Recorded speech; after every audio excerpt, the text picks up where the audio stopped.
E aí pessoal, tudo bem? Eu sou Renato Sapiro, advogado de formação, esportista nas horas vagas e pai da Olivia e do Mike, que são minha grande paixão. Sou sócio fundador da Sapiro, uma consultoria boutique de RH especializada em escritórios de pequeno e médio porte. Para saber mais, acesse sapiro.com.br. E esse é o Direito de Resposta, um raio-x do mercado jurídico. Sejam muito bem-vindos. Esse é um podcast leve e informal, onde falaremos com os principais personagens desse meio sobre carreiras, tendências e curiosidades. E esse é um podcast quinzenal, então já sabe, temos um encontro marcado segunda sim, segunda não.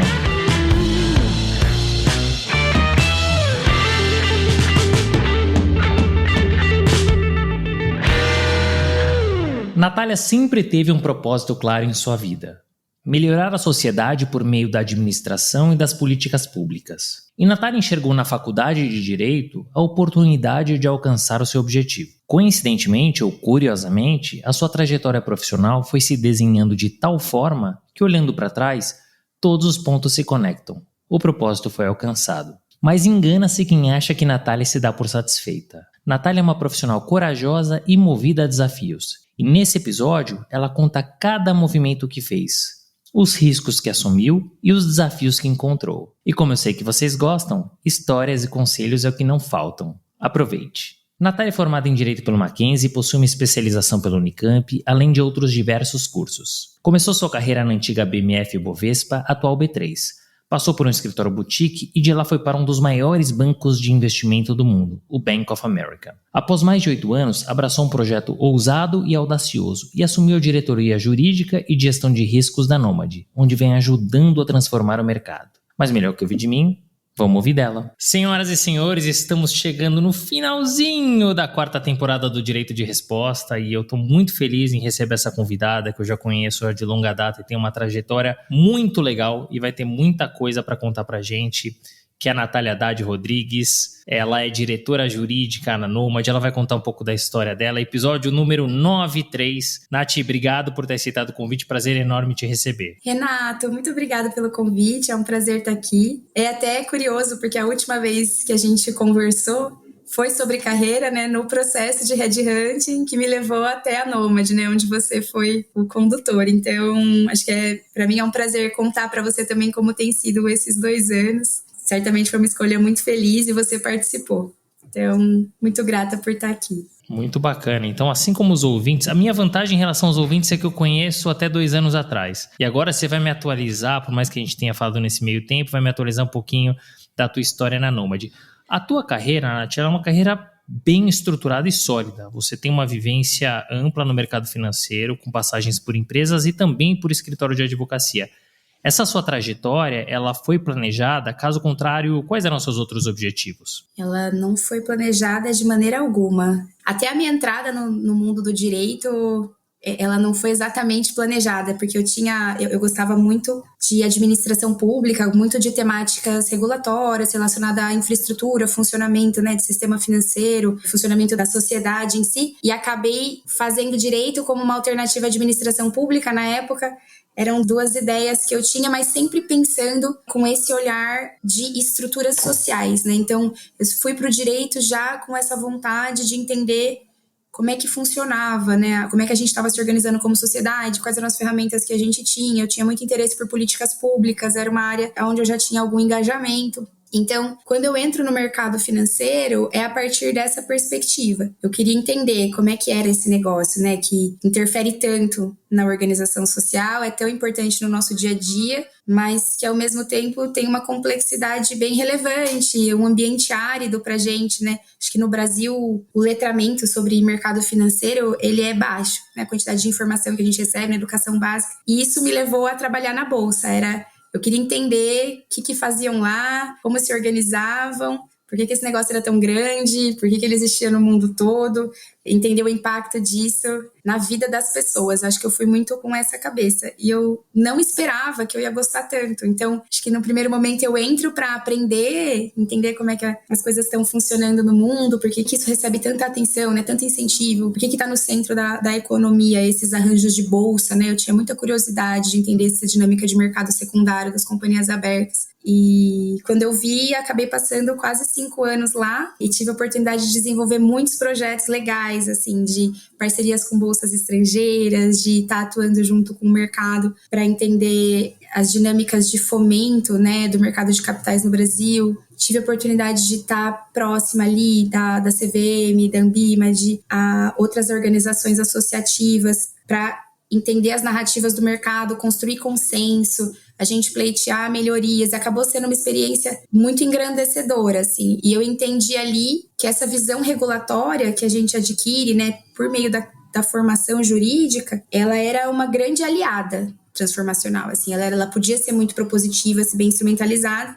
E foi assim que eu fui ficando nesse mundo, assim. Acho que é muito com esse interesse economia-direito que sempre me perseguiu. Depois eu fui fazer uma especialização nesse segmento mesmo, no Instituto de Economia da Unicamp, para acho que consolidar mais conhecimento, conhecer mais gente da área. E acho que hoje ainda é essa conexão que me encanta muito na carreira. É muito bacana quando você contextualiza esse início de carreira. Que minha primeira pergunta era por que B3, né? BMF Bovespa antigamente chamava assim. Por que B3? Porque quando você vai para a faculdade de Direito, 80%, 90% dos estagiários estão em escritório de advocacia. Talvez vai 10%, 15%, 20% se tanto no corporativo. Mas a B3, talvez hoje é mais comum, mas à época devia ser algo super incomum. Possivelmente você era a única aluna, não da tua sala lá, de todos os anos na faculdade de Direito que atuava nesse segmento, né? Então, muito curioso que você estava lá, desde lá atrás, dentro desse setor que até então era, digamos, incomum. E você conta um pouquinho de como você trilhou, por que você chegou lá, mas como você trilhou essa trajetória. E foi o ponto de partida no mercado financeiro, né? Então, o quanto que a B3 influenciou o restante da sua trajetória para que você pudesse seguir dentro desse âmbito do mercado financeiro. E se você puder contar também um pouquinho, você falou dos projetos, um pouquinho desses desafios ao longo desses 4, quase 5 anos de B3, vai ser muito legal. A B3, ela é o começo de tudo para mim, porque eu sou nascida no interior, acho que é legal falar isso, eu não vim de São Paulo, eu sou nascida no interior de São Paulo, então o próprio contato que eu tinha com as temáticas financeiras, ele era muito teórico. Se a gente não tem, né, se falar de grandes bancos, eu sou de Marília, não tem essa dinâmica, esse papo que tem em São Paulo sobre investimentos, isso daí nem existia na época. Então, a B3 foi responsável por ampliar minha visão de mundo e entender como esse universo de bolsa, de mercado de balcão e outras atividades correlatas, eles estão presentes quase que em todos os aspectos da nossa vida de alguma forma, né? Então, acho que foi o desafio de entender todo esse processo do lado corporativo, né? Como é difícil, quanto custa para uma empresa captar via mercado de capitais no Brasil, sustentar essa estrutura. Então, perceber e conectar isso, né? O desenvolvimento atual do nosso mercado de capitais com a realidade do desenvolvimento empresarial e econômico no Brasil. Então, começar a traçar esses paralelos, assim, custo de oportunidade das linhas de financiamento empresarial, tudo isso eu comecei a pensar na B3. As dinâmicas de negociação, né? Então, trabalhei lá com derivativos, trabalhei com câmbio interbancário, nada disso eu conhecia e era sempre um encantamento. Eu lembro que no começo eu ia com um caderninho para as reuniões e eu não entendia absolutamente nada, assim. E eu anotava tudo e anotava as palavras, assim, tipo, para pesquisar, assim. Então, a pessoa falou isso, né? E tinha aquelas pessoas muito tradicionais de mercado, eu tenho muito carinho por lá. E fui montando meu vocabulário, minha compreensão, tive a sorte de ficar bastante tempo lá, então eu comecei, né, como estagiária, analista, advogada, fiz toda essa carreira ali. Lá que eu fiz os meus primeiros grandes amigos, assim, de mercado financeiro e que me acompanham até hoje, com quem depois eu vim a trabalhar, porque acho que tem uma característica do mercado financeiro, da parte jurídica, é que de fato é um mercado restrito ainda, ele é um mercado bem pequeno. Então, tem gente que foi meu colega de trabalho lá e que hoje me atende, é sócio de escritório que me atende e muito por coincidência, assim, porque a vida vai encaminhando, no final a gente sente que você tem um grupo, realmente um grupo pequeno de pessoas ainda nesse mercado. Então, na B3 eu tive a oportunidade de conhecer a estrutura de ponta a ponta, né? Desde a empresa que vai abrir o capital e vai listar o seu papel, conseguir entender as dinâmicas de derivativo no Brasil, como é que elas funcionam, mercados de moeda, câmbio interbancário, por exemplo, a gente tinha a clearing na época, era a clearing de câmbio. Eu entrei na B3 logo, pouco depois da fusão da BMF com a Bovespa, então também consegui aproveitar muito dessa fusão cultural que aconteceu ali, do pessoal que vinha de diferentes segmentos, foi realmente muito rico para mim. Eu trabalhei com desenvolvimento de projetos lá, né? Tinha uma área que era a área de normas e projetos. E aí a gente atendia os participantes dos mercados, tinha o comitê de normas, que até hoje tem, eu acho que tem uns amigos que participam, onde a gente deliberava sobre os impactos da regulação na atividade dos participantes, se organizava para ser propositivo, para levar para o regulador, para dar visibilidade, né, do custo de observância regulatória de cada entidade. Então, acho que a experiência da B3 foi muito rica, porque ela era uma empresa privada, mas que tinham uma função social muito clara e uma responsabilidade de desenvolver o mercado e de apoiar as entidades governamentais na gestão e organização desse mercado. E por a gente sempre ter tido só uma bolsa, né, até hoje tem essa circunstância, era super rico, né? Todos os participantes estavam lá. E o jurídico muito pequeno, regulatório, na época nem falava em compliance, a gente falava em área de cadastro, acho que esse conceito de compliance não tinha nascido, então tudo ficava lá no jurídico e eu, me esbaldava, Câmara de Arbitragem, até chegar lá, nunca tinha imaginado como é que funcionava, aí eu secretariava a Câmara de Arbitragem, né, então foi muito rico, assim, é uma experiência que eu carrego comigo vívida até hoje e que eu ainda aproveito os frutos dessa experiência, até hoje na Nômade, quando a gente vai estruturar investimento, as dinâmicas de negociação dos mercados, porque tem muita convergência na forma como a gente organiza o mercado de capitais aqui, em termos de regras de negociação e em outros países, em especial os Estados Unidos. Então, até hoje eu me beneficio desses anos de bolsa. Não, que bacana. E é legal você contar um pouco dessa vivência e dessa experiência. Como a gente falou aqui, é um mercado super incomum. Eu imagino, quando você estava estagiando, você chegava na faculdade e falava com os seus amigos ali o que você fazia. Imagino que o pessoal não entendia nada, né? Porque a gente nem vê isso direito na faculdade, né? Então, é muito bacana você contar ali desse nascituro da tua carreira. Mas aí você mudou da água pro vinho. Uma baita mudança, né? Porque você vinha ali do coração do mercado financeiro. Desse mix do público com o privado. E aí você continua no mercado financeiro, mas você muda para um escritório de advocacia. Que é uma história de advocacia mais boutique, né? E voltado para esse mercado que é o Freitas e Leite. Como é que você deu essa mudança? Por que você optou por fazer esse movimento? E que dificuldades e desafios você encontrou nessa estrutura? Na época eu já estava, acho que completando quase 5 anos de bolsa, e ali tinha me formado ali, né, já estava advogando, então tinha um certo desejo de experienciar como é que seria executar, né, tá atuando nesse setor a partir de outro lugar, então explorar, sair de uma zona de conforto, de ir para um lugar diferente. Eu tinha interesse em ver como era a vida no escritório, porque como você falou, a minha experiência toda acabou sendo dentro da bolsa mesmo, que é bem peculiar, né? Tem uma característica muito peculiar, porque ela já tinha sido inclusive uma associação, então a própria estrutura empresarial da bolsa, ela era bem singular, né? O engajamento dos participantes. Acho que tinha esse desejo, mas especialmente o Freitas Leite, quando eu fui para lá, eu fui porque o Freitas Leite ele estava atuando para fomentar esse mercado de bolsas no Brasil. Eu não sei se algum ouvinte vai se recordar, mas nessa época, se não me falha a memória, mais ou menos 2012 ali, acho que foi nesse ano que eu Quando você que tinha eu uns fiz 18, esse movimento.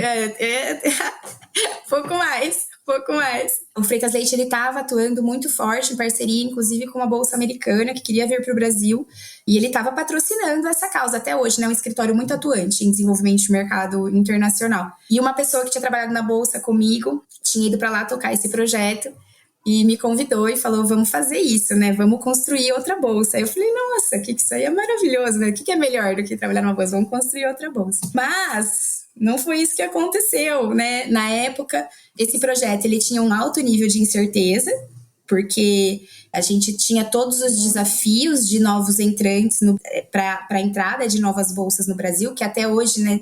Acho que é isso. Assim, até hoje é um mercado com algumas limitações, que gera desafio para fomento de concorrência nesse segmento. E eu gostava muito da bolsa também, então eu falei, não, a gente vai fazer isso, mas eu queria dar uma pausa antes. Aí eu pego e vou passar um tempo fora, fui para Nova York e fui fazer meio ali um garden leave ali, eu ia mudar para um outro projeto, queria esfriar a cabeça, entender como é que me planejar para aquele novo desafio. E enquanto eu estava lá, a CVM, né, tinha encomendado um estudo sobre a capacidade do Brasil de absorver novas bolsas. E eu lembro até hoje, assim, eu estava em Nova York e estava assistindo a audiência, acho que não era uma audiência pública, será? Mas era uma coisa assim, estavam todos os participantes do mercado, transmissão online, e a CVM publicando os resultados do estudo. E o estudo era que o mercado brasileiro ele era pequeno. e que tinha um custo grande de entrada, de adaptação dos próprios operadores de mercado para se plugar em outras bolsas. Então aquilo você falava, eu lembro de olhar e falar, nossa, que momento ruim desse estudo sair. Esse negócio aqui não tá bom. E eu tinha ficado lá 2 meses quase, e foi muito engraçado, gastei todo o meu dinheiro lá, né? Gastei tudo que eu tinha em dólar, aí voltei pro Brasil, fui pro escritório. Aí, gente, vamos começar o projeto e tal. Aí essa pessoa que já tinha me convidado para ir para lá me ligou, falou, Nath, eu não vou estar lá quando você chegar. Eu falei, mas como você não vai estar lá? A gente não vai trabalhar junto? Ele, pois é, o projeto deu uma esfriada e acho que eu vou dar um tempo. Mas vai lá que vai ser ótimo, você vai gostar e o pessoal do escritório é maravilhoso. Eu cheguei lá, de fato, o projeto ia ficar um pouquinho parado, suspenso. Mas o pessoal falou, a gente tem uma área de mercado de capitais internacional aqui, sua experiência vai ser super bem-vinda, quer tentar? Aí eu, não, com certeza, né? Porque eu já não tinha emprego, essa coisa que você faz quando você é bem jovem, sabe? Né? Não é assim. Hoje eu olho e falo, gente, quem que faz isso, né? Assim sai, com alto nível de incerteza, não sabe o que vai acontecer. Não sabe bem. Mas, né, a vida cuida também, quando a gente, às vezes, confia demais. E aí eu fui para a área de mercado de capitais internacional e para mim foi incrível, assim, porque eu conhecia muito de mercado local, tinha me aprofundado bastante, tinha vivenciado aquilo com intensidade nos últimos 5 anos anteriores, mas o mercado internacional era outra regulamentação, ou seja, eu não tinha qualificação jurídica para operar aquele mercado. As regras eram diferentes, a gente trabalhava com legislação de diversos países, tinha muito em mercado americano, mas os veículos de investimento eram veículos que muitas vezes estavam em outras jurisdições, né? Tem Cayman, BVI, uma série de coisas, e eu não sabia nada. E eu lembro que foi a experiência de entrar numa coisa que você não sabe nada é desesperadora, desesperador. E aí eu saí de um lugar onde eu estava super bem posicionada, onde eu tinha bastante articulação e fui para um lugar onde eu estava ali completamente júnior, né, na carreira, com o desafio da língua, porque aí tudo que eu fazia era em língua estrangeira e eu nova ali, eu acho que isso foi impactante para mim, esse desafio. Meu relacionamento passa a ser com escritórios fora e tal. E ali eu passo um bom tempo também mergulhando nisso, né? Aquela curva de aprendizagem, eu super ansiosa, o pessoal do escritório muito solícito, assim, sempre muito legal. Pessoas lá que foram grandes mentoras para mim, assim, de me ajudar a permear esse universo do desconhecido, que você vai desenvolvendo metodologia, né, para aprender o que você não tem nem ideia, assim. Então, tudo isso eu acho que eu devo muito à experiência do escritório. E aí, um aprofundamento muito grande em contratos estrangeiros, que era uma vivência que eu não tinha, de começar a negociar a ISDA, negociar contrato de Ripple, um monte de coisa que eu não tinha visto. E eram contratos bem sofisticados, com uma grande carga de conceitos econômicos, assim, de questões financeiras por trás. E isso, de novo, era uma coisa que me movimentava, assim, eu sempre percebia que eu gostava muito de estar ali entendendo a conexão do negócio com o instrumento, né? Sempre eu vendo o contrato como a melhor forma da gente formalizar os combinados e não como grande, né? Então, um contrato muito coeso, um contrato que endereçasse as necessidades das partes verdadeiramente, as condições econômicas, né? E fui me aprofundando nisso. Depois de um certo tempo, eu fiquei com vontade de voltar para o mercado local, assim, o mercado doméstico, porque era uma atividade bem focada em regulamentação estrangeira. Eu não tinha planos de fazer um LLM. Eu confesso que na época eu quase não ouvia esse nome, assim. Era uma ou outra pessoa. Hoje eu acho super bacana, porque popularizou acho que não é a palavra, né? Mas é muito mais comum você ver advogados, principalmente na área de mercado, indo fazer mestrado fora. Mas naquela época era uma coisa bem, para mim era bem inusitado, assim, falando, como é que é esse pessoal que estuda fora, né? Que interessante, mas nem imaginava fazer um negócio desse.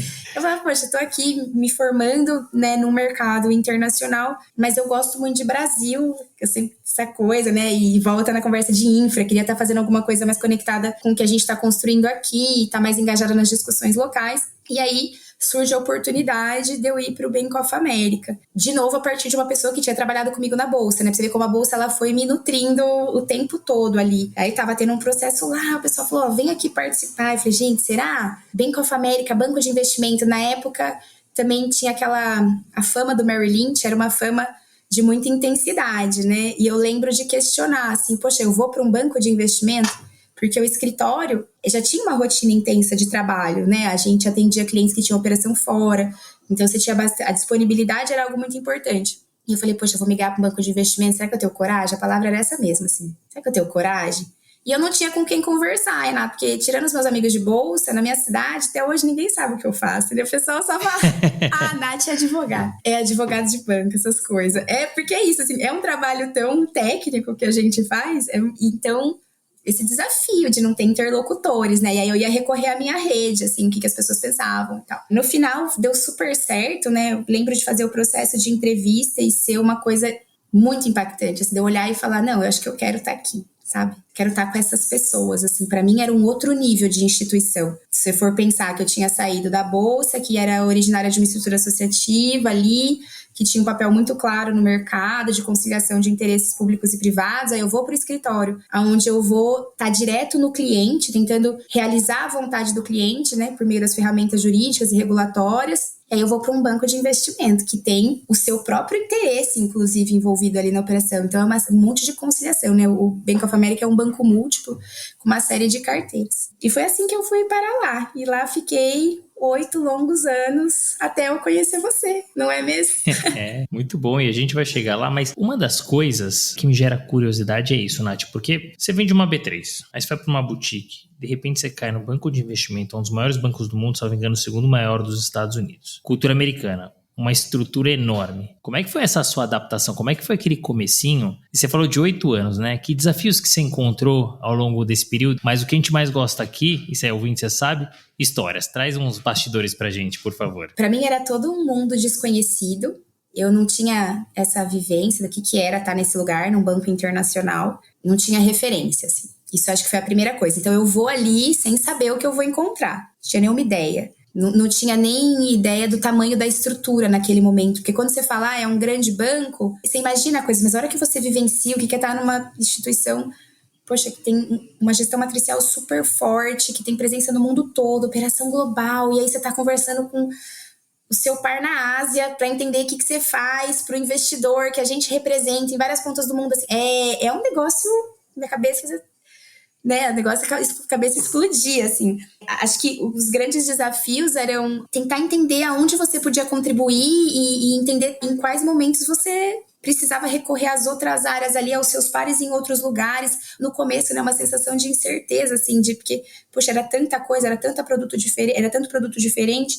Então, acho que me adaptar à dinâmica corporativa foi bem impactante, assim, porque até então eu tinha uma estrutura, como você disse, tinha vindo do escritório ali, onde o que a gente oferece é a nossa atividade core, né? O escritório, ele oferece o serviço jurídico, a consultoria. Ali no banco, a gente é um pedaço da estruturação. Então, você tem que ter essa articulação muito grande ali, né? Desde a ponta de compliance e prevenção à lavagem de dinheiro, mas a pessoa de estruturação da mesa que está precificando o ativo, entender a necessidade do cliente. Então, você é parte de um processo ali muito completo. E eu lembro de ficar muito impressionada com a qualidade das pessoas com quem eu trabalhava lá. Pessoas muito capacitadas, assim, tinha uns matemáticos, uns físicos, eu ficava encantada, né? Eu fui uma aluna de exatas na escola, eu não era uma pessoa de humanas, assim, eu acho que comentei, né, que eu caio no direito a partir de uma ideia de administração pública. Então, quando eu vou para o banco, a minha sensação era que eu estava em casa conversando com aquelas pessoas. Eu sentava na mesa ali e ficava apaixonada. Mas foi super desafiador, né? De novo,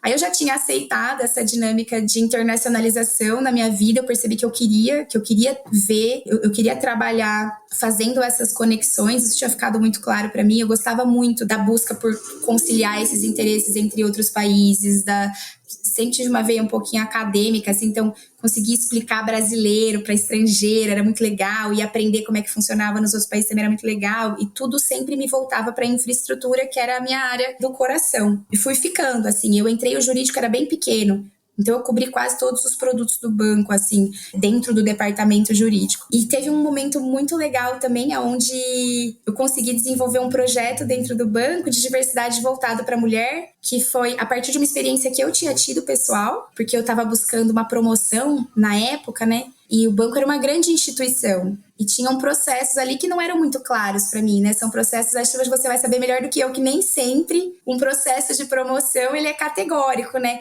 E eu precisava entender como é que fazia, né? Como é que eu faço? Eu queria ser VP ali, como é que eu faço isso?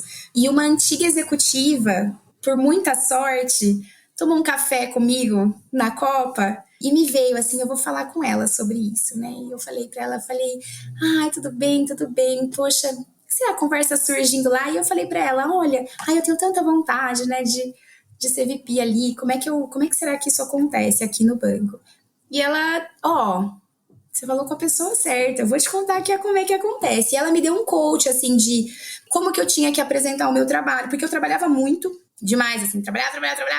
Mas aí, às vezes, quando você fica muito parte do processo, você não consegue nem dar visibilidade para o que você está entregando, você é sempre absorvido, né? Então, ela me deu toques muito interessantes, assim, de como que eu aproveitava o que eu estava fazendo para mostrar o valor que eu estava agregando, né? Para declarar o valor, entender quem eram as pessoas chaves ali.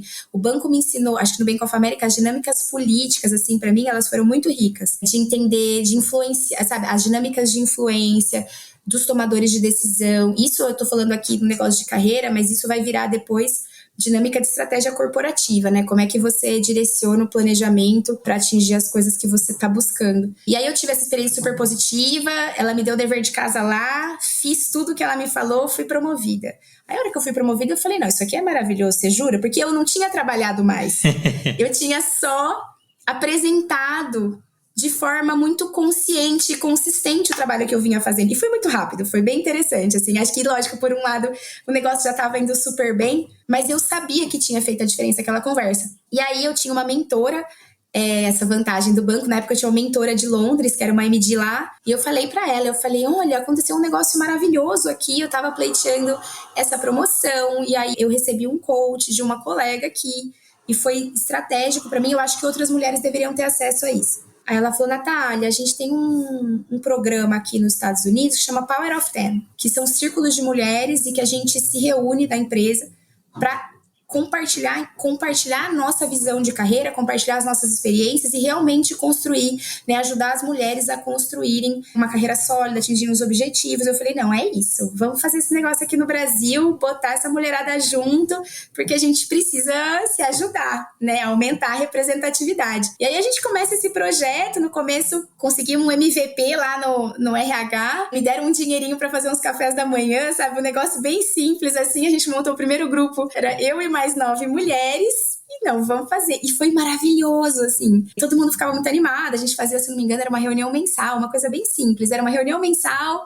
e aí a gente colocava as questões que a gente queria trabalhar, e as trocas eram muito honestas. E aquilo foi bem impactante pra mim, é o poder da conexão. Porque não é porque a gente estava só entre mulheres, mas é porque durante o trabalho, né, a dinâmica, quando você está focado em desenvolver, lá resolvendo os seus problemas, construindo as coisas, às vezes é difícil se manter atento a como a gente se sente, né? Manter as conexões empáticas, às vezes o negócio fica muito racional. E naquele momento, quando a gente estava ali, a gente estava como pessoa, como mulher ali sentada compartilhando. E foi muito impactante na vida de todo mundo. Então, várias mulheres contaram coisas super legais que aconteceram a partir dali. A gente conseguiu ampliar o projeto, depois viraram 10 grupos, depois viraram, 20 grupos, aí depois a gente expandiu, aí o pessoal do México ficou sabendo o que a gente fazia, fez reunião com a gente fez um MVP, aí o pessoal do Chile, e aquele negócio foi crescendo, eu falei, gente, olha que poderoso, né? Os grupos eram autogeridos, tinha uma série de coisas legais que foram acontecendo ali. E depois, no final, isso vai para a Nômade comigo também. Uma amiga que vai para um outro banco de investimento vai e leva com ela embrião e monta um outro grupo lá e assim segue. Então, acho que isso me marcou muito, o poder das conexões, das relações para a gente gerar transformação. Então, acho que esse é um momento legal para compartilhar. Não, super bacana, obrigado por ter dividido com a gente. Isso me leva até a um questionamento. Você tem muitos anos pela frente, né? Ainda que você tenha uma carreira relativamente curta, ela é uma carreira de muito sucesso. Mas você acha que você teve que superar mais obstáculos que o usual apenas e tão somente por ser mulher? E se você puder, você trouxe aí alguns exemplos muito interessantes do trabalho que você desenvolveu ao lado de outras mulheres, mas se você puder trazer dicas para que as nossas ouvintes possam superar esses obstáculos e possam crescer em suas carreiras, vai ser muito bacana. Eu sinto que tem uma particularidade, Renato, do mercado financeiro, acho que é importante fazer esse recorte, eu acho que tem outras áreas do direito onde você encontra muito mais diversidade de qualquer natureza, né? Você tem muito mais representatividade ali de minorias políticas. No mercado financeiro, por uma série de condições, né? Seja pelo nível de tecnicidade, da formação que você precisa adquirir para conseguir engajar ali com sucesso. É um mercado caro. Tudo isso já vai gerando uma certa estratificação. Então, acho que é importante colocar esse ponto. E, historicamente, é um mercado construído ali por homens, né, por banqueiros que foram construindo a sua fortuna. Então, eu acho que nesse ponto era muito claro, assim, eram poucas mulheres. Hoje eu reconheço como isso faz diferença. Você tem interlocutores com quem você se identifica, né? Com quem você consegue conversar a partir de um mesmo ponto de vista, ou que fortaleçam algumas narrativas que a gente traz, porque é sempre delicado falar sobre esse tema, né? Mas tem algumas coisas comuns entre as mulheres, tem algumas coisas comuns entre os homens, né? A gente vivencia, por mais que cada um tenha uma família, uma estrutura, acho que tem experiências que são muito comuns. E essas experiências, elas vão construindo a nossa visão de mundo também. Então, quando a gente fala de diversidade no mercado de trabalho, hoje, pra mim, a gente tá falando de trazer a diversidade de visão, né? É compartilhar aquilo que a gente enxerga a partir da vida que a gente teve. Então, acho que tudo isso geram alguns desafios, sim. E quanto mais a gente conseguir encontrar, né, pessoas para conversar, mais a gente se sente fortalecida. Uma coisa que eu fiz muito, e eu demorei anos para perceber e anos para corrigir, de mudança de comportamento, né? Então, ao me ver ali como mulher numa minoria, eu fui endurecendo muito ao longo dos anos, assim,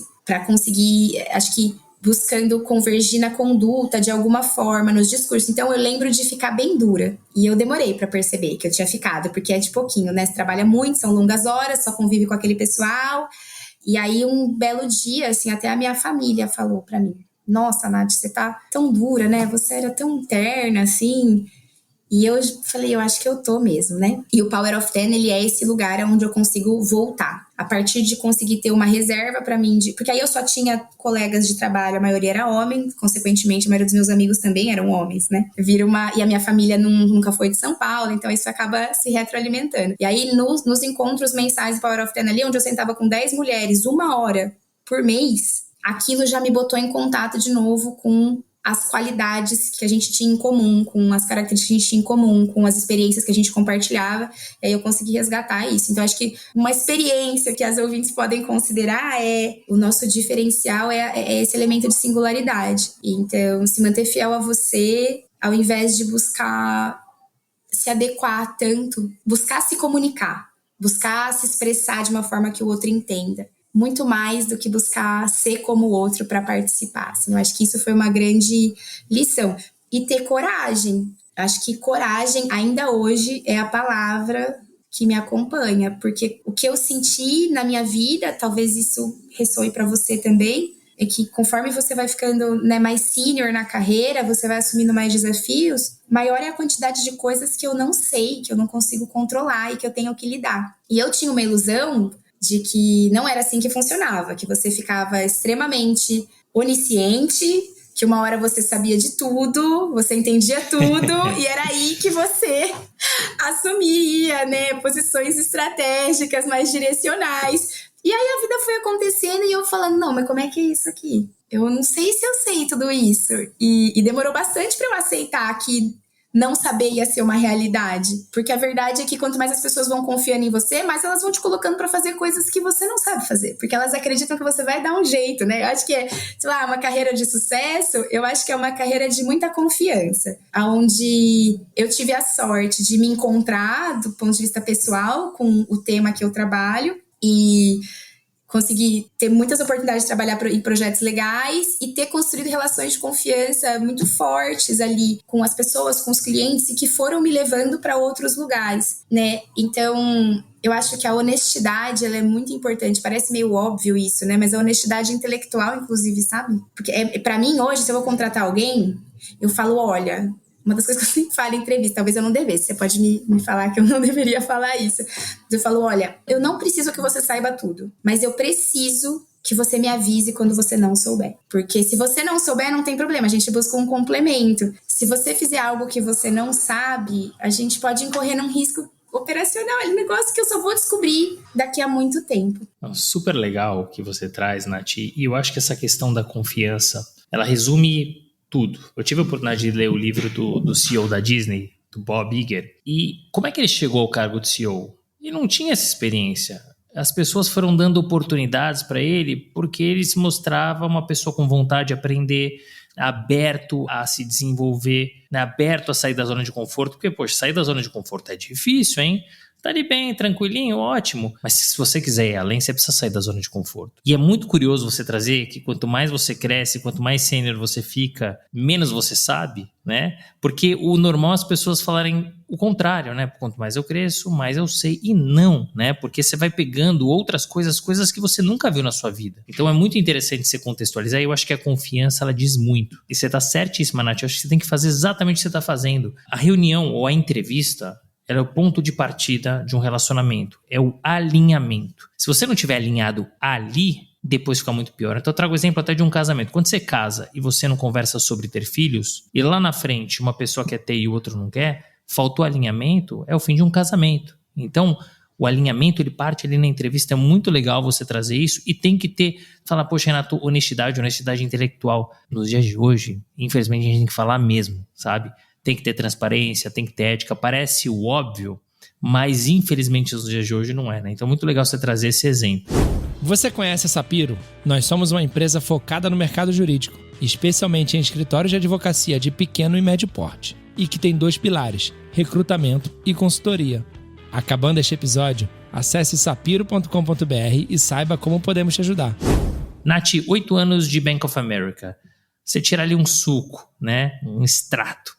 O que você leva de grande aprendizado? Tem algumas coisas que a gente começa a valorizar mais depois que a gente sai também, né? E aí eu acho que diz muito sobre eu ter ido para startup depois de participar do banco, porque quando eu estava lá era dado, né? Aquilo tudo era muito magnífico, muito estruturado. São processos que estão sendo cultivados há anos ali dentro, né? Do ponto de vista de aperfeiçoamento regulatório, de sistema, de fluxo de dinheiro, tudo. São coisas muito consolidadas que vêm se refinando. E aí quando você vai para startup, você precisa construir do zero.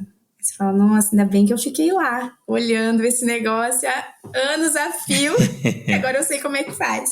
Então, acho que o Bank of America foi uma escola para uma outra fase da minha vida, né? Assim como a Bolsa foi uma escola para o meu caminhar ali no escritório e entrada no mercado financeiro, o Bank of America foi onde eu me formei ali de uma forma mais multidisciplinar, né? Então, respeitar a estrutura, eu acho que entender o valor das estruturas de governança, o valor mesmo, o valor que isso pode agregar, entender os processos de tomada de risco, né? Como isso interfere diretamente na capacidade de crescimento. E aí, na lógica corporativa, é exatamente o que você estava falando na lógica pessoal. O processo de tomada de risco interfere na nossa capacidade de crescer na carreira, na companhia também. Então, esses paralelos, eles vão ficando bem claros. Hoje, para mim, é quase como o micro no macro, né, que o pessoal fala. Assim, eu acho que as dinâmicas corporativas, elas são extremamente humanas. E o Bank of America, para mim, foi um grande lugar de educação, de formação e de aprofundamento, de visão, assim, por a gente lidar com muitas dimensões daquele relacionamento. Então, sou super grata, adoro o pessoal de lá até hoje. E quando eu vim para a Nômade, para estruturar, né, as áreas de risco, jurídico, compliance, prevenção da lavagem de dinheiro, privacidade, eu estruturar tudo que precisava. O banco era muito claro para mim o que eu tinha vivenciado lá. Aqueles treinamentos que, sabe, quando você está na empresa, tem um monte de treinamento obrigatório e às vezes você não quer prestar tanta atenção. Aí eu que tinha que criar o treinamento agora na Nômade, né? Aí eu falava, poxa vida, se eu pudesse voltar atrás 1 aninho só, tinha prestado mais atenção em umas coisas. É engraçado, mas assim, aí você entende o sentido. Você fala, poxa, por isso que tinha tanta coisa. E eu tive uma sorte, Renata, eu não sei se você vai lembrar, mas a Nômade, quando ela aparece pra mim, é muito interessante, porque é um ponto de convergência de toda a minha carreira. A Nômade, ela consolida toda a minha vida antes dela, e isso foi muito impressionante para mim quando a gente se conheceu e eu vi o projeto. Porque você tinha uma dinâmica de desenvolvimento desde o processo de você prover acessibilidade para o brasileiro, de ter serviços financeiros internacionais, porque eu já tinha trabalhado em instituição internacional e eu sabia que isso não era acessível. Então tinha esse lugar de, poxa, eu vou fazer um negócio inovador, eu sei o impacto que isso pode ter.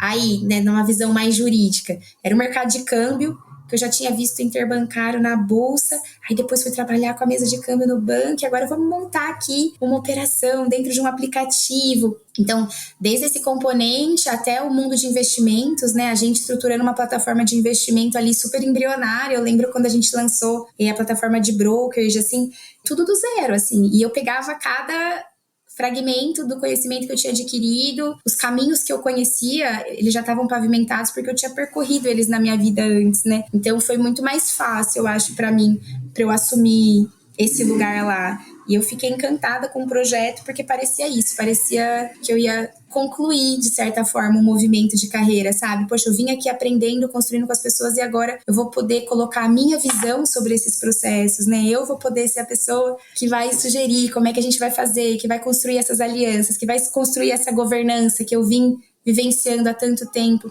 A Nômade é quase como uma condecoração para mim, em termos de carreira, assim, de conseguir usar todo o conhecimento e a experiência para desenvolver um negócio novo, com pessoas que eu também gosto demais, assim, os fundadores são ótimos, a gente é muito próximo e sempre buscando ter algo leve e atual. Eu acho que a startup, ela tem esse encantamento, né? Você não quer só fazer um negócio de sucesso, você quer fazer um negócio bom, você quer que seja impactante, você quer que seja escalável e você quer que ele seja muito legal. Você quer que ele seja divertido, você quer que ele gere encantamento. E esse componente, ele não é pequeno. O impacto disso na cultura empresarial, de você querer que seja bom, de você querer que as pessoas gostem, ele é muito grande, sabe? E eu nunca tinha trabalhado com produto de varejo direto. E isso também é um outro lugar bem desafiador. Eu sempre trabalhei com cliente institucional, se você fosse pensar. E ali eu tava com a pessoa física, então...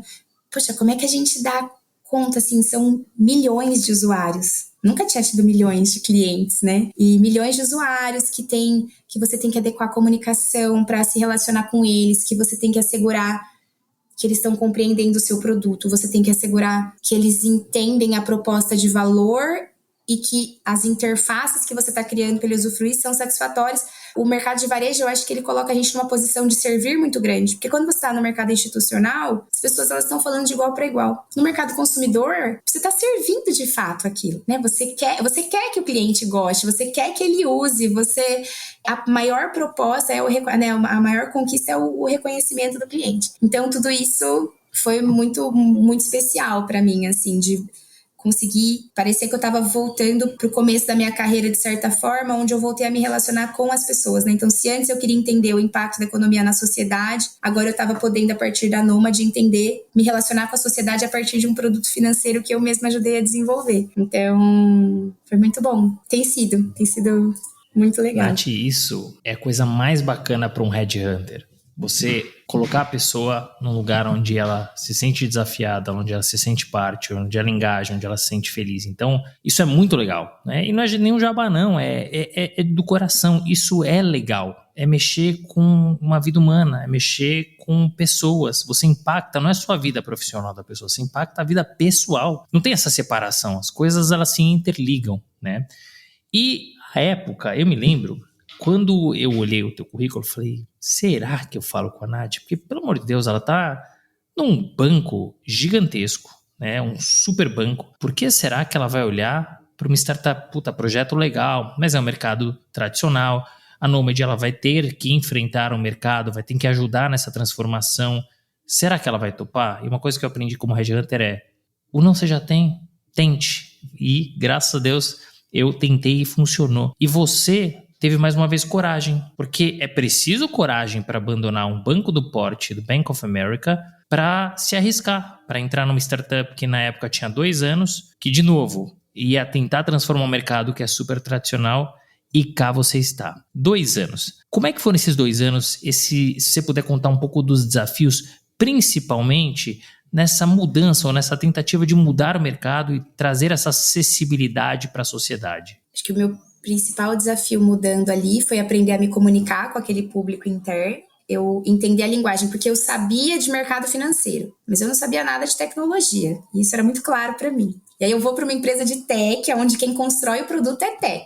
É isso. As pessoas de produto, na época, estavam dentro de tecnologia. E aí, acho que o principal desafio é aprender a me comunicar. Hoje o pessoal fala que eu passo batido, que eu sou startupeira, assim, que eles tiram o sarro. Mas foi um processo de transição cultural grande pra mim, porque eu vinha de um ambiente rígido, né? E aí, conseguir entrar nessa cultura foi desafiador. Então, acho que essa busca por esses alinhamentos ali, por você aprender a linguagem do lugar, isso tudo é muito importante na minha carreira. E o que a gente tem construído é de dar orgulho, assim, porque é a minha primeira, até agora única, né, experiência em startup e uma fintech. A velocidade com que você constrói um produto numa startup é impensável. Você estrutura um serviço, você lança, você testa. A gente, quando trabalha em instituição grande, você faz planejamento anual, né? Planeja anual, todo mundo coloca os pontos, aí você vai defender a alocação de orçamento, uma dinâmica razoavelmente morosa ali, você sabe como é que vai ser o seu ano. A startup, uma das maiores fortalezas que ela tem é a flexibilidade, né? Capacidade de endereçar rapidamente demanda de mercado, inovar, tem a questão do pioneirismo na execução, que é um drive muito forte. Então, o que a gente fez em 2 anos lá, parece que eu tô a pelo menos 5, assim, o pessoal fala que é 1 para 5, que é anos de cachorro, né?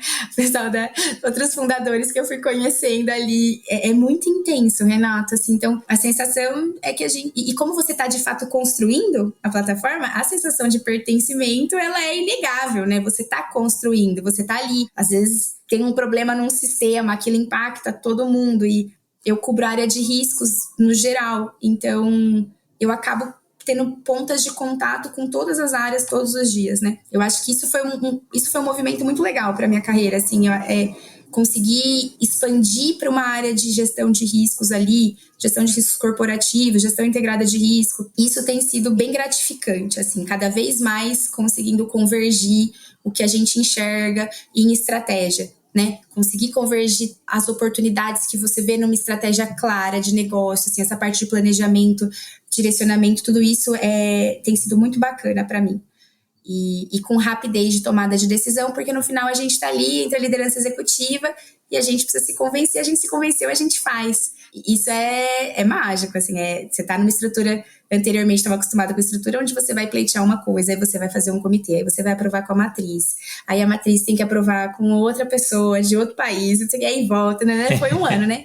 E na Nomad, não, as coisas acontecem muito rápido. Então, eu acho que essa velocidade, ela também exige bastante maturidade, porque a tomada de decisão é muito rápida. Eu não sei, se você me falasse, você estaria preparada para assumir essa posição na metade da sua carreira no banco? Eu ia falar, não. Eu acho que eu fui no momento certo mesmo. Depois de 8 anos, eu estava segura do meu entendimento sobre o mercado, eu estava segura sobre as dinâmicas corporativas, sobre as dinâmicas de risco, aí eu vou para a Nomad, onde não dá tempo de você titubear muito ali. Se você não se posicionar, o negócio vai fazer, então você tem que agir rápido. Então, eu acho que esse lugar também da gente entender qual que é o nosso momento pessoal também, frente ao desafio que se apresenta, é importante, né? Sem contar que tem um benefício, assim, que eu pude usufruir até hoje, a Nomad, ela é uma empresa remota. E eu tenho uma filha de 4 anos, vai completar 5 em janeiro. Ela nasceu durante o meu trabalho ali no BOFA, né? A gente pegou a pandemia juntas, mas quando foi retornar às atividades, isso foi um ponto também para mim, sabe?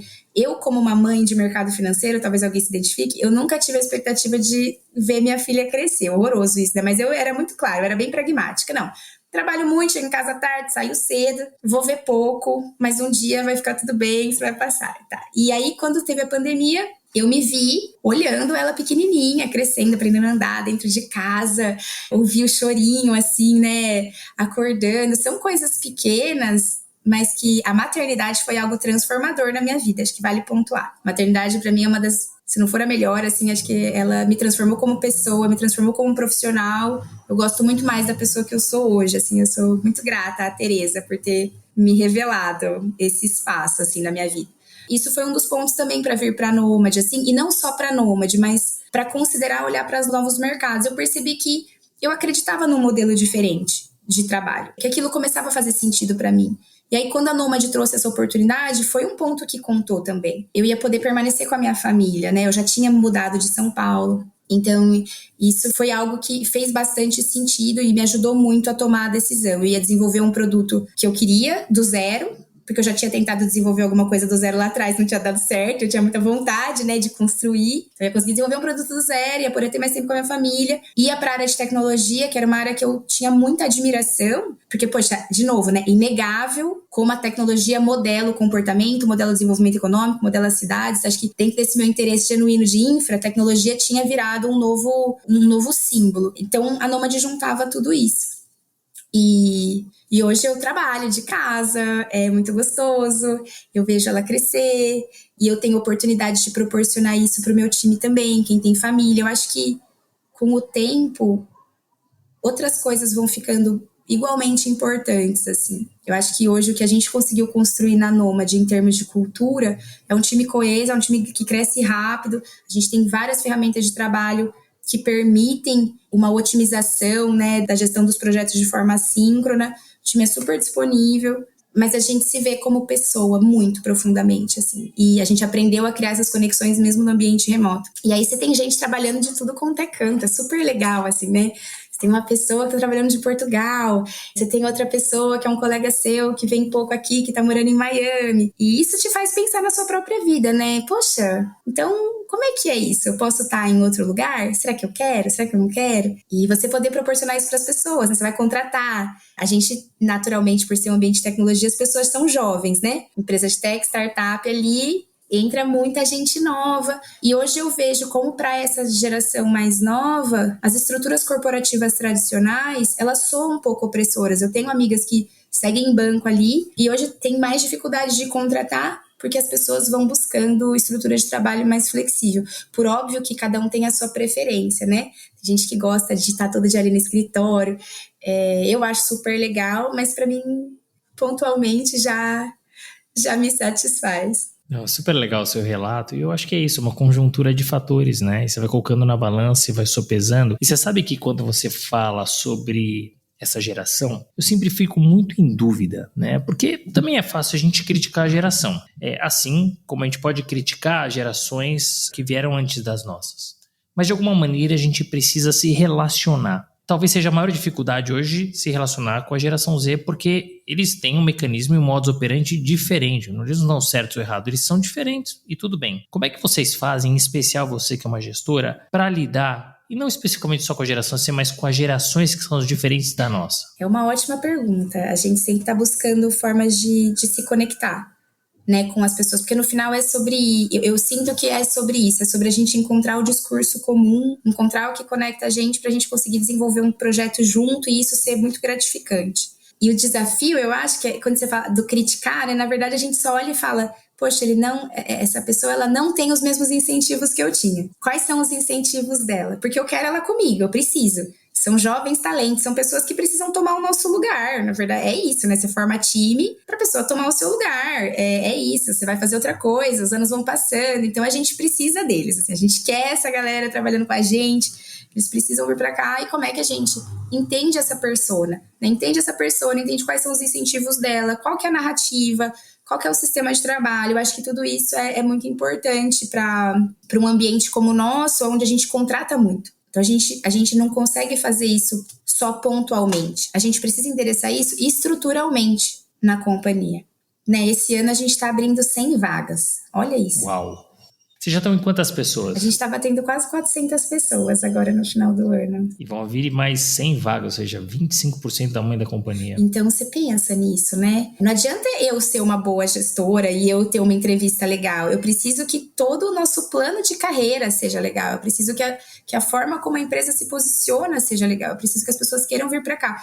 E como é um ambiente de inovação, ele precisa ser um ambiente fresco, né? Ele precisa ser um ambiente que estimula a criatividade, porque a gente quer fazer algo novo. E tem um lugar também, que acho que é muito pessoal que eu vou colocar, mas as pessoas que estão na companhia, elas também são as usuárias do produto. E é aí que eu acho que trabalhar no varejo foi uma grande sacada para mim, assim. Porque hoje eu sou a cliente, eu sou uma usuária da Nômade, assim, constante. Eu uso no Brasil, estou sempre testando o produto, quero saber se... como é que tá funcionando, o que tá, eu uso sempre ali, e os nossos colaboradores também. Então, essa pessoa, ela tá construindo o produto, mas ela também é o cliente. Então, a opinião dela sobre o produto, a forma como ela entende a usabilidade, a qualidade que ela quer adicionar, ela não tá falando só como profissional, como técnico. Ela tá falando como usuária, o que era impensável quando eu ficava negociando derivativo com outro banco, que eu nunca ia saber como é que era participar diretamente como ponta final daquilo, né? Porque não cabia, né, para aquela transação para uma pessoa física. Então, esse é um ponto bem bacana, a gente reconhecer que essa geração, ela é parte da nossa geração, de certa... Acho que é isso, né? A gente compõe todo mundo um conjunto de pessoas com habilidades e incentivos diferentes e buscar conciliar os interesses e criar um ambiente de respeito às individualidades. Eu acho tão legal hoje essa questão da diversidade ter sido incorporada, né, em muitas empresas. Eu acho que pela Nômade eu posso falar do respeito indiscutível. a individualidade da pessoa, né? De todas as pessoas. Então, de você poder trazer pontos de vista diferentes, você vai... E como isso vai criando um ambiente fortalecido, assim. E vai compondo também uma melhor visão de mercado, uma melhor visão de risco. Eu sou fã de carteiria, assim, das iniciativas, sou uma grande incentivadora e temos lá a roda de conversa para mulheres, continuando esse trabalho aí, já são quase agora 10 anos de rodas de mulheres, reconhecendo o impacto que isso causa. E aí isso desdobrou na Nômade em vários outros grupos de afinidade, que a gente chama, e tudo para isso, né? Para que as pessoas possam se encontrar num ambiente de segurança, de confiança, elas possam expor as necessidades delas, elas possam falar sobre isso, buscar alternativas juntas e saírem fortalecidas. Porque o ambiente corporativo, a forma como a gente se posiciona no ambiente corporativo, no final, é a forma como a gente se posiciona na nossa vida, né? Então, a empresa, ela tem uma responsabilidade, ela compartilha de um espaço de formação na vida do colaborador. E hoje, na posição que eu tô, eu reconheço isso.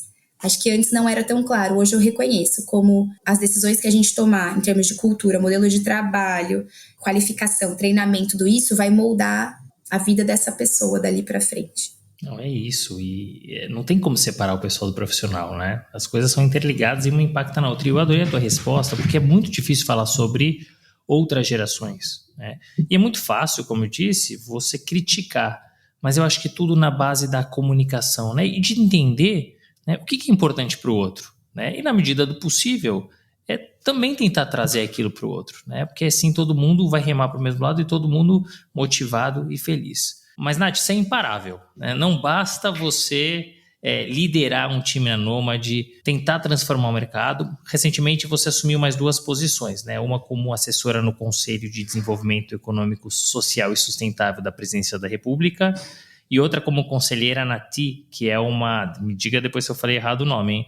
É uma RegTech. O que é uma RegTech? É uma startup que busca ajudar empresas a entender as regras regulatórias e gerenciar os seus riscos. Como é que surgiram essas oportunidades e como é que elas impactam na tua rotina? A participação no conselhão ali como assessora veio a partir da participação do CEO da Nômade no conselho ali, como conselheiro. E aí eu entro para apoiar nesse projeto, de volta ali às minhas raízes de políticas públicas, né? Acho que a vida é muito gentil comigo, eu estou sempre convergindo para esses lugares de afinidade. E a nossa atuação ali é ser propositivo e buscar soluções relacionadas à inovação e tecnologia para desafios que a gente já enfrenta hoje, né, no Brasil. Então a gente vai discutir tanto desafios relacionados à inclusão digital, que parece uma coisa, pode parecer pequena, mas a verdade é que a velocidade da digitalização dos serviços, ela não está acompanhada do desenvolvimento da nossa estrutura social, né? Não tem um letramento,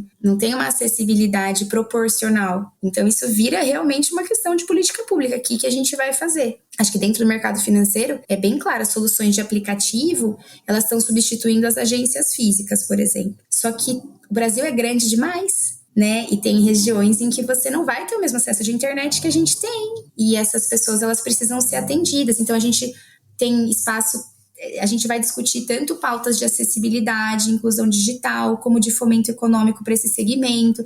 Então é uma oportunidade ali, junto com os outros conselheiros e assessores, de a gente propor uma forma de lidar com alguns desafios e poder transformar isso, de fato, numa política pública. Eu sou muito fã desse projeto do Conselhão, acho que participando, eu que consolido, né, essa visão de que a gente, como cidadão, tem muita capacidade, sim, de intervir, se organizando. Acho que isso é importante. Para mim é muito claro, assim, desde lá de trás, trabalhando em organizações associativas, com representatividade, hoje já num outro lugar, eu fico super feliz, né? Vou lá para Brasília e você senta com as pessoas e você vê aquilo que você está pensando se transformando numa pauta de fato que a gente vai apresentar e que pode se tornar uma medida, pode ser transformacional. Então eu sou muito grata por essa oportunidade de estar representando os interesses ali, né, desse universo de tecnologia, trazendo essa visão de tecnologia e inovação, representando a iniciativa privada, o nosso segmento, dentro do conselho, as startups em geral. A gente sempre busca tentar trazer uma visão que não é uma visão nossa da Nômade, sempre busca interagir, né, com o segmento, como que as pessoas se sentem com relação àquilo, coletar entendimentos e tentar convergir num ponto de vista para apresentar. É uma tarefa muito legal. E ali, como conselheira da TI, outro lugar que foi um convite inesperado e que me trouxe muita alegria, assim, porque a TI, ela é essa RegTech que oferece uma solução proprietária para gestão de privacidade nas empresas. E eles desenvolveram um software ali do zero, né? Eles identificavam que tinha uma dor, eles começam como uma consultoria de LGPD, e eles identificaram que tinha uma dor muito grande entre as necessidades que são das empresas brasileiras, ali, pequeno porte, médias, startups, que elas tinham necessidades de gestão de dados ali muito leves, elas precisavam de processos simplificados e elas não encontravam isso em solução, não encontravam isso facilmente em soluções de mercado. E aí eles desenvolvem uma solução proprietária e saem para o mercado para vender esse negócio. E eu vou nesse lugar de agora conseguir carregar uma visão de startup, né? Que é como é que você vai escalar o seu produto, como é que você vai conseguir ter acesso a linhas de funding que fazem sentido para você escalar. Você vai fazer uma captação por VC, você vai pegar uma verba de incentivo, né, que hoje para tecnologia nesse segmento tem muito. E a TI foi muito legal para mim, porque eles foram incubados na Inova, e eu tinha feito especialização em economia lá na Unicamp, então eu também volto ali para a Unicamp a partir disso, e posso entrar em contato com o ambiente acadêmico, né. Eu também participo do INSPER, né, como uma das docentes líderes de pós-graduação de mercado financeiro e de capitais lá, que é outro lugar, para mim, de muita satisfação, de estar em contato com o universo acadêmico, ter contato com os alunos, com as demandas, com as diferentes, né, com essa crítica, assim, do entendimento, as críticas aos modelos que a gente tem, porque a gente vai se acostumando, às vezes, a ver as coisas do jeito que elas são, e aí você vai lá para os alunos e eles estão cheios de inconformismo, né, e isso reaviva a gente. Então, eu acho que eu tento compor ali alguns pontos de contato para me manter atualizada, atenta e sensível. Por enquanto, eu acho que tem funcionado, Renata, a gente sempre tá reavaliando, né? Mas acho que tá num caminho muito legal, assim. Eu tô muito feliz. Poxa, muito bacana. E é muita coisa acontecendo. E o que me chama a atenção é que os pontos, eles vão se conectando. O que você fez, o que você faz, o que você pretende fazer. Até, por falar em futuro, a gente fala de futuro, na verdade, você tem uma carreira bastante sólida, né? E como a gente falou aqui, as coisas estão sempre se conectando. Você se arrepende de alguma coisa que você fez? E mais, até onde a Nath quer chegar? Eu acho que me arrepender, não. Eu tenho muita... É muito claro para mim que as coisas são exatamente como elas são por conta de tudo que aconteceu antes, sabe? Muitas coisas eu não entendi, obviamente. Assim, eu olho para trás e eu lembro quanto sofrimento. Talvez eu me desse a dica de confie e vai, sabe? Não fica sofrendo, faz o seu melhor e segue em frente. Acho que... Mas eu não me arrependo, Renato. Acho que a gente sempre toma as melhores decisões com base no entendimento que a gente tem. E se a gente não respeita isso, se a gente não aceita que foi isso mesmo, eu acho que a gente pode acabar carregando um peso que dificulta a tomada de novas decisões no futuro, que vai trazendo uma certa tensão para a nossa vida, vai nos amedrontando, assim. Então, eu acho que aonde eu quero chegar, eu vou ser sincera e dizer que eu não sei. Eu não penso dessa forma, assim, que vem depois. Eu penso, mas eu acho que no curto prazo, assim, e aí, o que tem pra gente fazer, sabe? Eu gosto muito eu sou uma pessoa muito ativa, acho que isso é claro, né? Falo rápido, eu tenho esse alto nível de energia, assim, então tô sempre buscando coisas pra fazer, pra estar ali construindo com as pessoas e o trabalho, ele é o meu lugar, assim, sabe? Eu não sou uma pessoa de muitos hobbies. Tem uma coisa ou outra que eu faço, mas eu gosto mesmo de estar construindo as coisas, esse ambiente de relações, assim, eu adoro, né? A gente tá junto, combinar um negócio, pôr aquele negócio de pé, assim, isso me motiva muito. Então, onde isso vai dar, eu não sei. Por enquanto, o que eu tenho encontrado é muito melhor do que eu poderia imaginar. Eu espero permanecer atenta, assim. Acho que a preocupação que eu tenho é muito mais de ter coragem mesmo para aceitar as oportunidades que vêm. Isso é um desafio constante, porque é o que você falou, aparecem coisas novas e por um lado você fica grato de falar, poxa, vamos, né, que legal essa oportunidade, vamos assumir, e por outro você fica, ixi, mas será que eu vou dar conta? Como é que é isso? E hoje, como eu já entendi que eu não vou dar conta de jeito nenhum, foi muito legal, que uma grande aprendizagem da Nômade também a gente precisa das outras pessoas. poxa, consolidar isso dentro de mim foi muito maravilhoso. Assim, eu preciso do meu time. Não é que eu tenho um time, não, eu sou o meu time, sabe? Então eu construí um time que funciona, um time feliz, e com eles eu vou entregar. Então acho que reconhecer que eu sou muito pequena, sabe? Que eu não vou dar conta, que eu tô ali representando alguma coisa, que, poxa, a responsabilidade que a gente tem de engajar outras pessoas, de criar coisas com continuidade. Então, acho que hoje eu entendo que não é sobre mim, é sobre o que a gente está construindo, é sobre a gente garantir que aquilo vai se manter e vai melhorar, e que o time que está suportando aquilo, ele é vital. Então, esse nível de respeito, eu acho que ele vai crescendo da mesma forma que eu acho que a gente vai se respeitando, né? Você vai entendendo que, poxa, você tem essas características, você conhece seus pontos fortes, você sabe onde você precisa ser complementado. Ótimo. Esse mesmo nível de respeito você vai levar para as pessoas que trabalham com você. Você incentiva elas a reconhecerem os pontos fortes, você incentiva elas a entenderem aonde elas precisam ser complementadas, e você vai construir um time bom, e o time bom entrega, todo mundo fica feliz e a vida vai levando. E aí o que vem pela frente a partir disso, a gente é um mistério, né, para quem sabe um outro podcast daqui 2 anos pra gente descobrir o que aconteceu. Não, mas, Nath, muito bacana, e é isso, né? Você não precisa ter uma resposta pronta, e mais, né? Vai pavimentando, vai curtindo, vai aproveitando, porque às vezes a gente coloca um objetivo lá na frente e não curte o caminho, não aproveita, né? Só quer na chegada. Aproveita, né? Curte a corrida, curte, né, um pouquinho dessa experiência, dessa vivência, né? Então, muito bacana você ter dividido conosco. Poderia até fechar por aqui, porque foi sensacional a sua resposta, mas eu vou seguir mais um pouquinho, porque está muito legal, Nath. E esse mercado, né, que você atua, que é o mercado financeiro, o mercado de fintechs, ele se transformou muito nos últimos anos. Criou demandas tanto para o mercado jurídico quanto para outros mercados, né?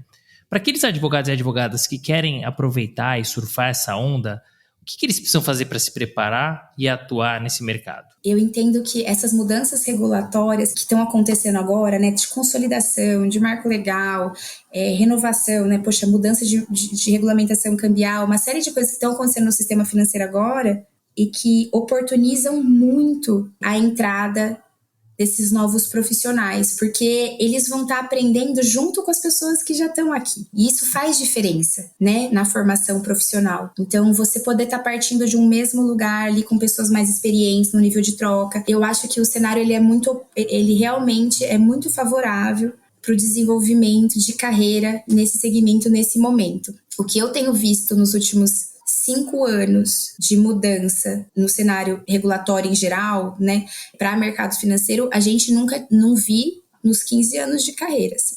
Não acontecia. A gente estava sempre se relacionando com coisas antigas, que você tinha que buscar lá atrás por que era do jeito que era. Né? Agora não, agora você sabe. Você quer saber por que é? Lê a exposição de motivos ali. Você vai saber, pega a aprovação do projeto de lei, pega as discussões, lê as emendas, você sabe tudo. Olha que maravilhoso, né? Coisas atuais que você se relaciona, os exemplos, as considerações, as motivações, elas estão acontecendo agora. Então, eu acho que em termos de aprendizagem, é um momento muito legal para entrar, para quem gostar.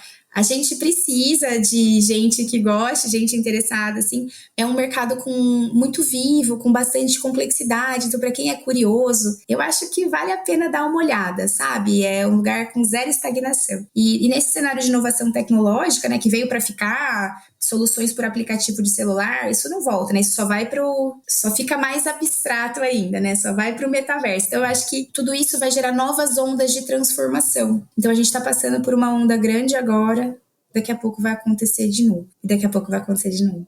E toda vez que muda tudo, é uma super oportunidade pra gente nova vir, contribuir. E acho que, de forma geral, pros estudantes aí de direito, uma coisa que eu gosto muito de fazer e que eu acho que vale a pena tentar, para quem não faz ainda, é sempre buscar entender os contextos em que as normas foram publicadas, assim, porque isso dá muita flexibilidade para a gente articular, né? Se você entende quais eram os bens tutelados, quais eram as preocupações, na hora que você vai desenvolver um produto que depende daquilo, você tem muito mais insumo para chegar naquele lugar, porque você consegue ser mais criativo, né?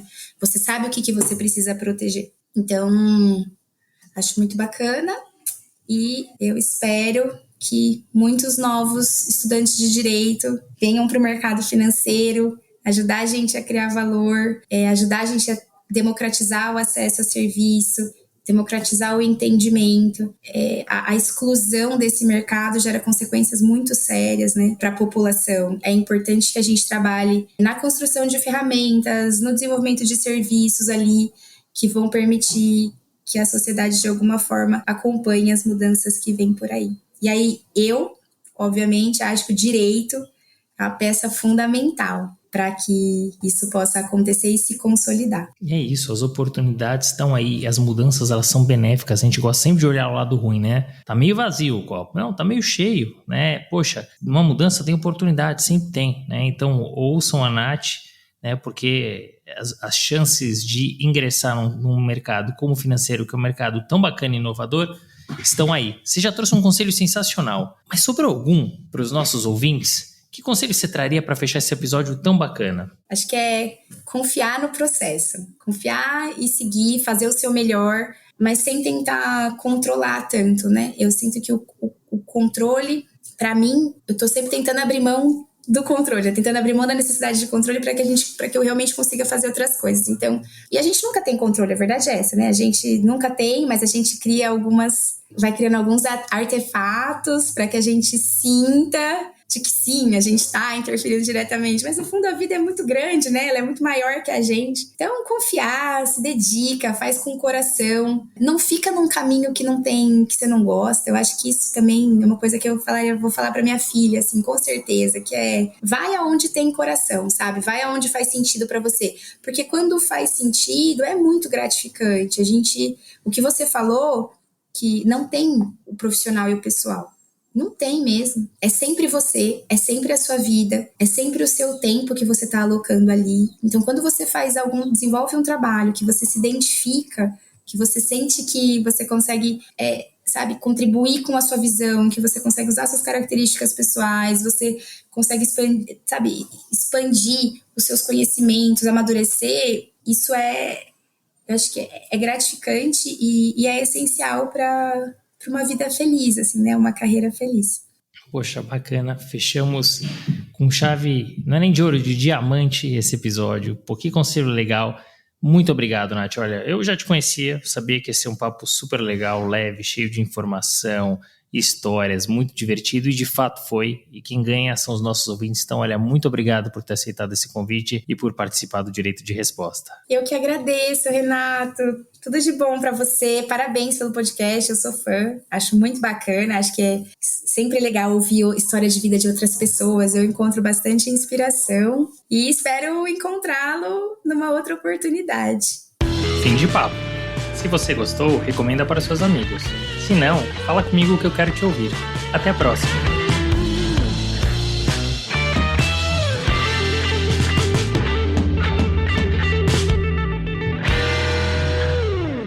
Este podcast foi editado por Felipe Mux.